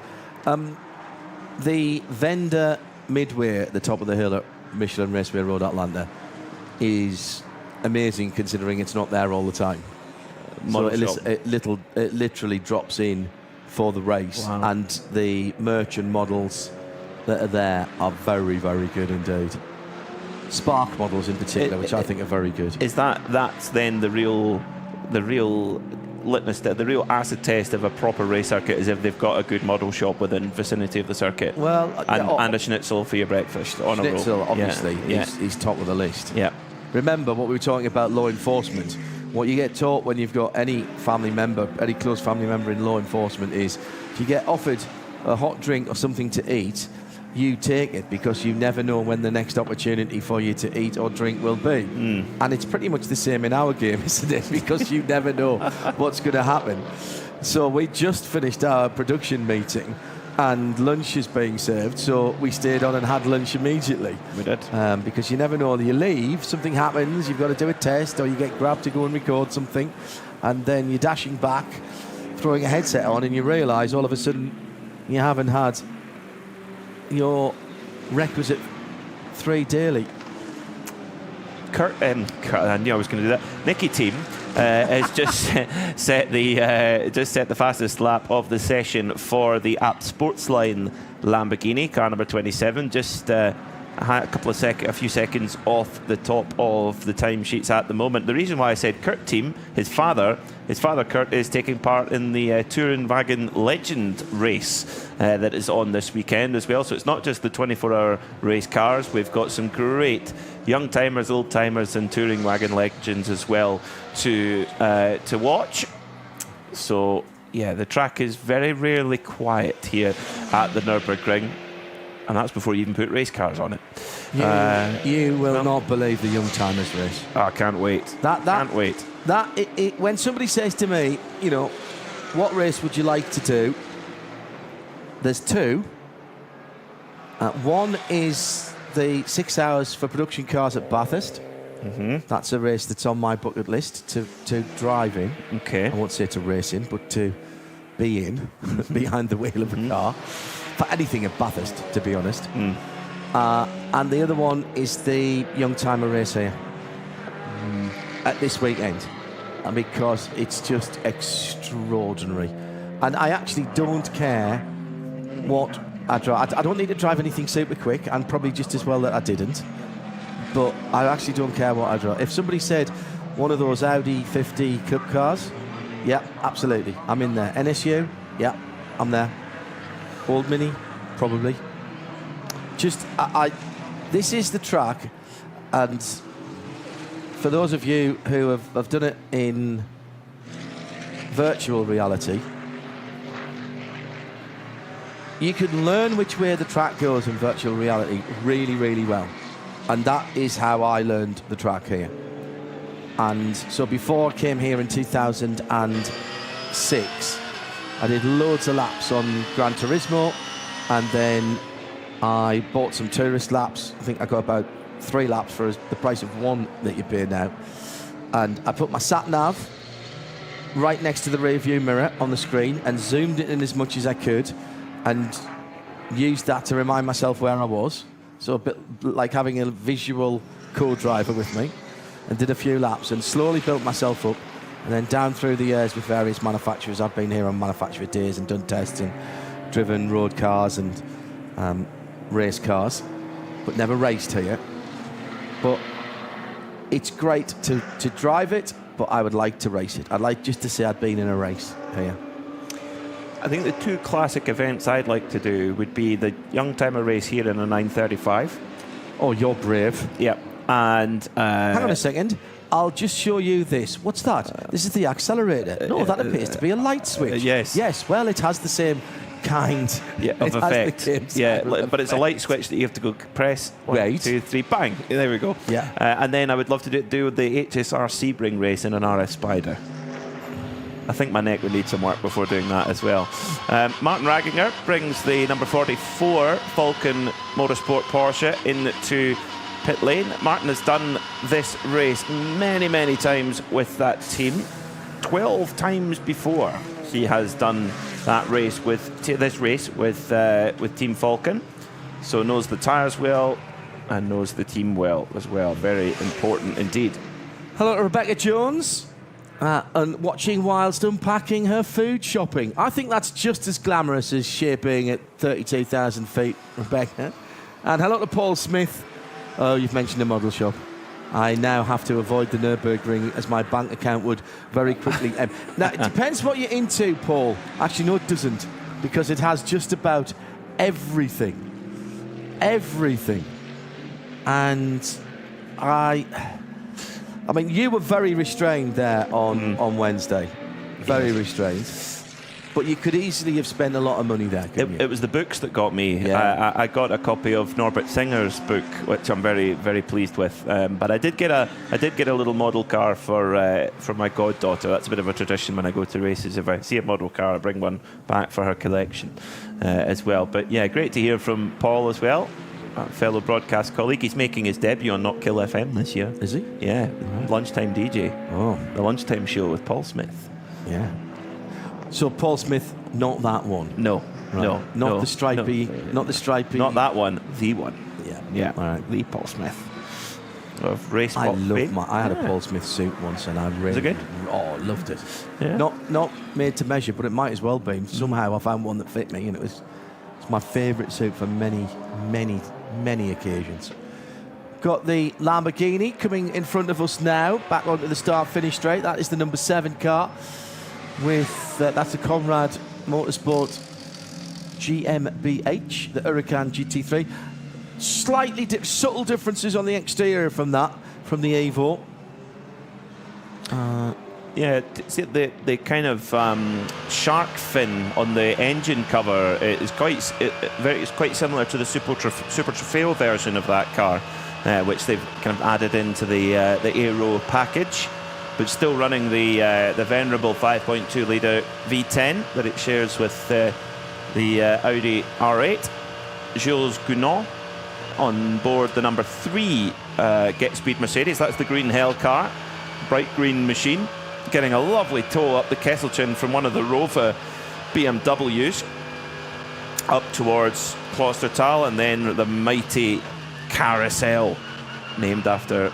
Oh, it's the Caracciola Carousel, to give it its full name, named after Rudolf Caracciola. At the bottom of the hill there is the test hill, the old test hill.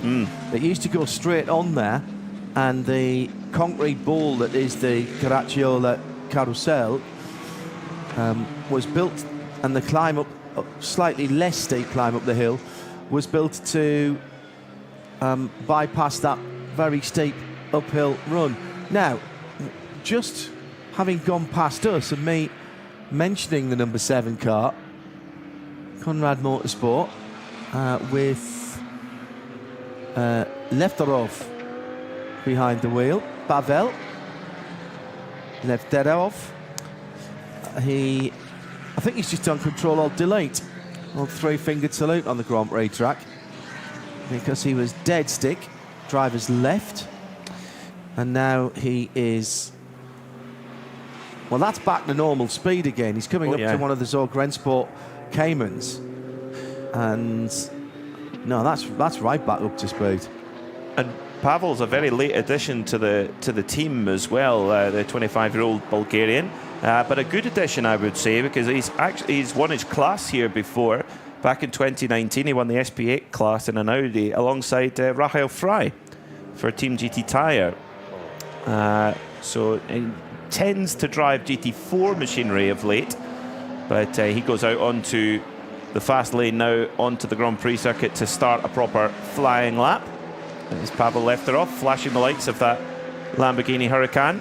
That's the older version. Yeah. So it's the non-Evo 2 version. Just Evo 1, I suppose you could call it. There's a slight difference to the air intake on the back of the car. Yeah, it's the no shark fin. Yeah. The shark fin is very much Super Trofeo-esque on the new one. Or if you like, it's almost like a miniature version of what you'd see on a Le Mans prototype. Correct. In a way. That. Yeah.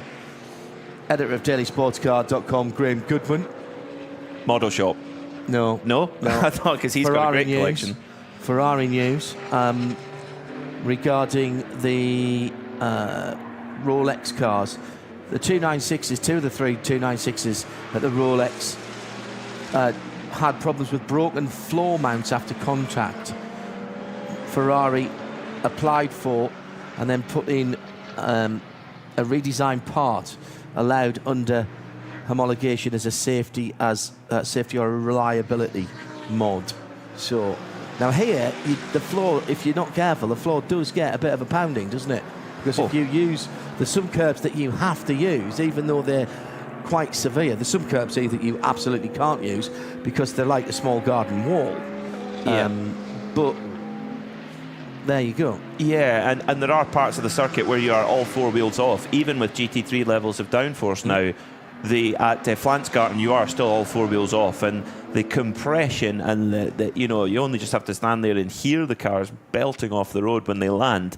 The floor's getting a pelting, and they've got to do that for 24 hours. I've got a feeling it's still around about 4 or 5 times a lap that you're off the ground. I think it's come down a bit because of the downforce. They're nowhere near as high as they used to be off the ground. Yeah, because of downforce, as you rightly say. So, the fastest... There's another car getting their fastest lap kicked out for speeding in the pits. This is the 991 GT3 Porsche Cup car, the 151 car, the Codedec Breidenbach Choi Cools machine. I tell you what, these Mercedes AMG GT2 cars, there's 2 of them running in the SPX class. We mentioned they've got more power and less drag than the GT3 cars, so they are very fast on the straight. And yeah, so they're going to be difficult for the SP9 cars to get by. And also, you look at the lap times, fastest SPX car, Schnitzelalm Racing, 8:27. There's some pretty high-profile SP9 cars which aren't at that level yet. And interestingly, just picking up some quotes from the drivers getting out, and of course I say that immediately it updates. Thank you. This from the 222, which is Moritz Wiskirchen. The GT2 more power than all the other vehicles. The speed on the straight is amazing, and you have to get used to it first. Otherwise, the car is a lot of fun. It's going to be a good weekend for sure. So, lead battle coming up to GT2 or 2s and catching them, and then coming out of the Gallows Hill corner, Galbenkopf, and down the Göttinger, the GT2 is going to pull away. But also, this is where the drivers, where preparation really comes in as well, because those 2 SPX cars, when you come up behind them, it's going to actually be quite difficult to tell them apart from an SP9 car, from a GT3 car. Yes. Which will, of course, is faster over the lap but slower on the straights. So the drivers are going to have to get an idea in their mind of what those SPX cars look like, what liveries they have, what number they have on them, so that they can identify them quickly and go, okay, they're going to pull away from me on the straight, but I'm going to be much faster in braking, and I'm going to be much faster through the corners because of the downforce as well. But yeah, really cool. And you know, again, another thing which we love about the Nürburgring 24-hour is there is such a wide spread of classes, so that we can have such a great variety of machinery that can compete for their own class victory. The SPX class is usually where we see some really cool stuff. I have just been informed, and I have to say I knew this, and I'd forgotten it. I'd put it to one side. Hello to everybody at Silverstone for the C1 Racing Club 24 hours this weekend. Reg Square Images, among others, being there, watching though at the moment. He said, thanks to your broadcast, I'll be keeping tabs. That's well Irish, Kev. Missing you here, Kevin.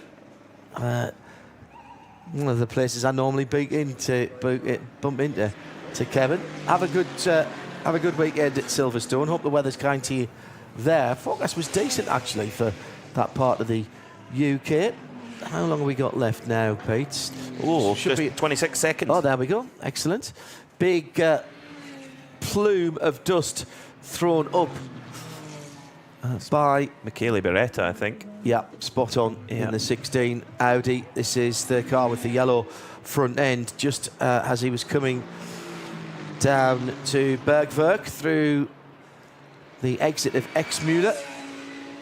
Now already, the speed with which these cars cover, you know, the run through that middle third of the track, which is I think is the really tough part of the track to learn, because there's so much of it that looks similar.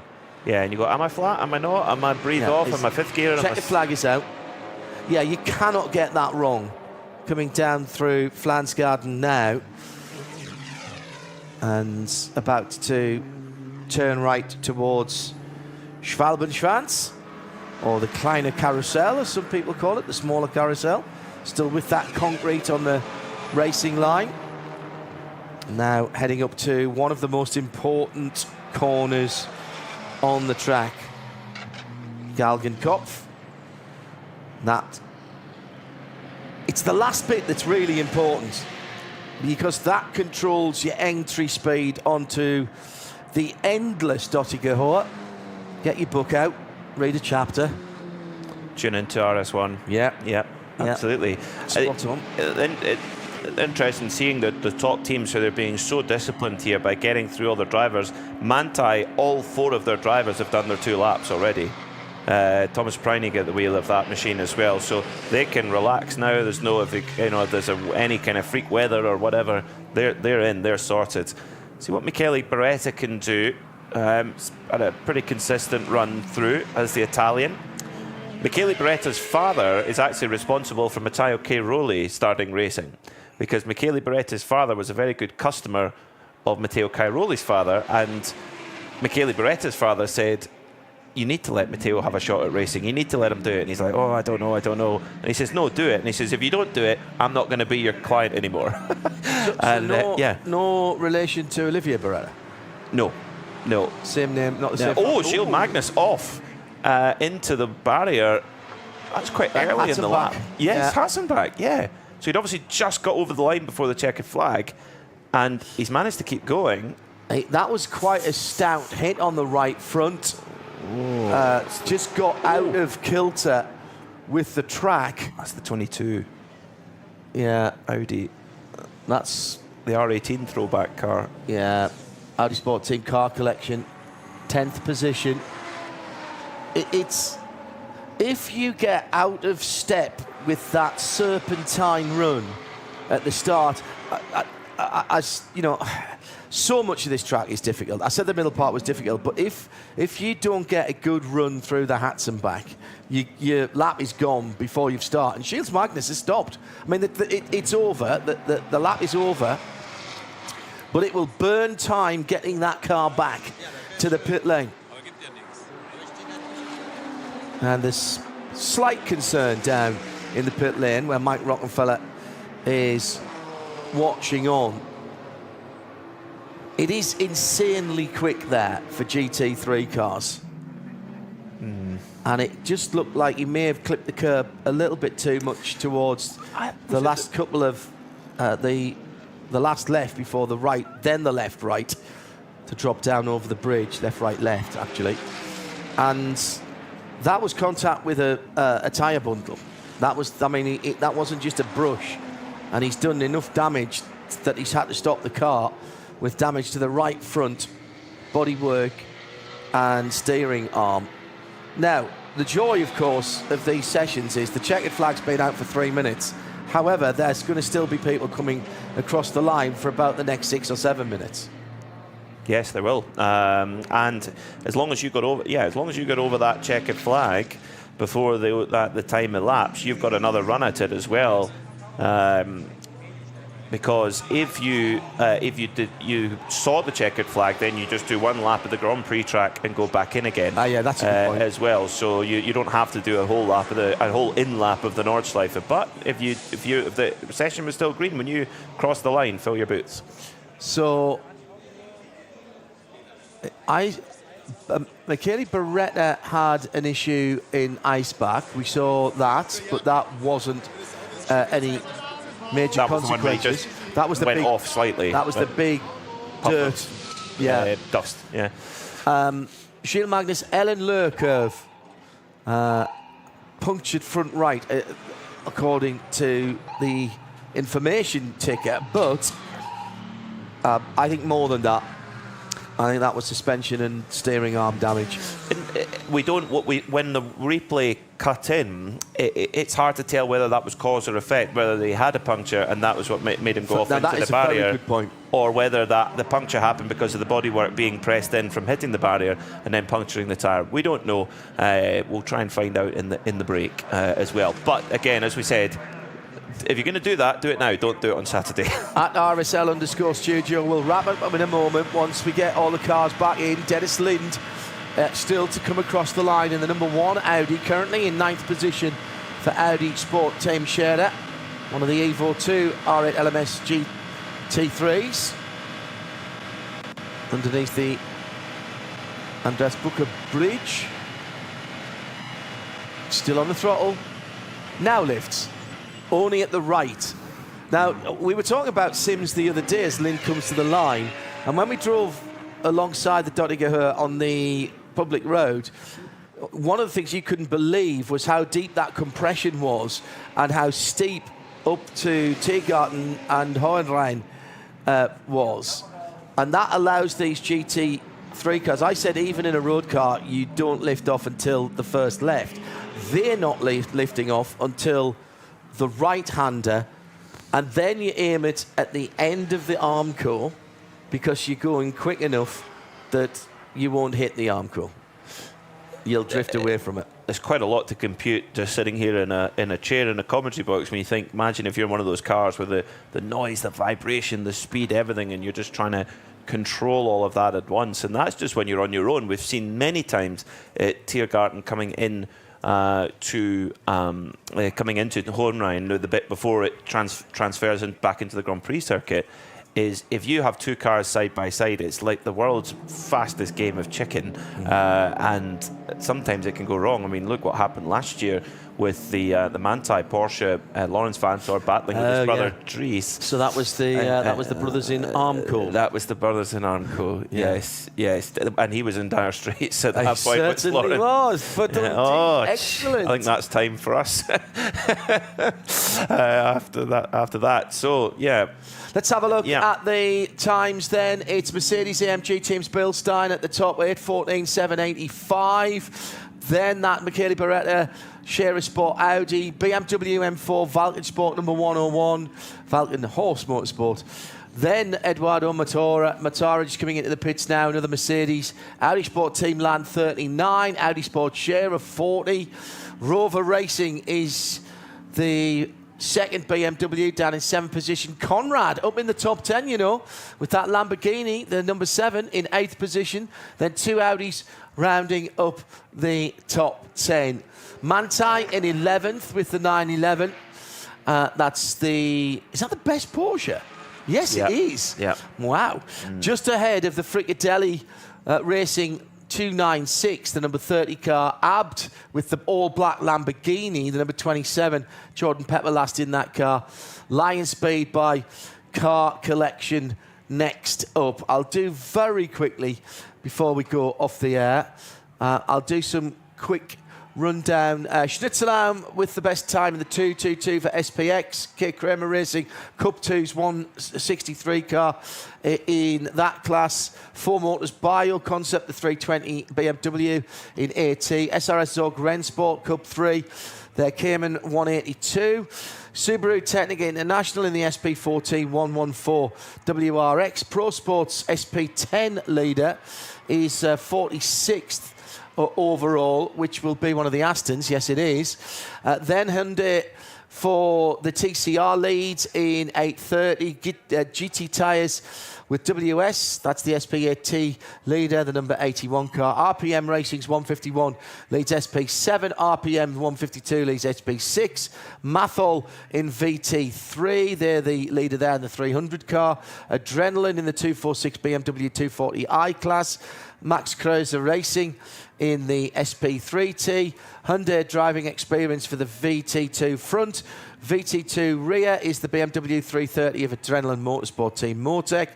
91 car is the V6 leader. Still haven't got a team name for that. Adrenaline Motorsport Motec in 104th place leads the V5 category for the 444.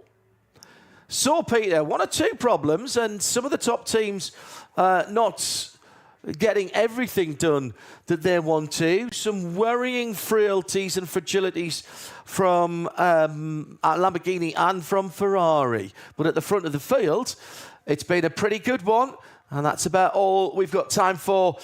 Join us later on as we will bring you the whole of the night session going into darkness. Johnny Palmer, Bruce Jones, and Peter Snowden for the start of that one. And Peter and I'll wrap things up as we head into the darkness. Whether you were on radio or watching around the world, free, without blocks, on our World TV feed. It's been good to have your company this afternoon. From Peter and myself, good to have your company. See you later on. There'll be more action as we have qualifying 2 from the one, the only Nürburgring Nordschleife for the 51st running of the TotalEnergies ADAC 24 hours of Nürburgring for 2023. From the Eiffel Mountain for the moment, bye for now.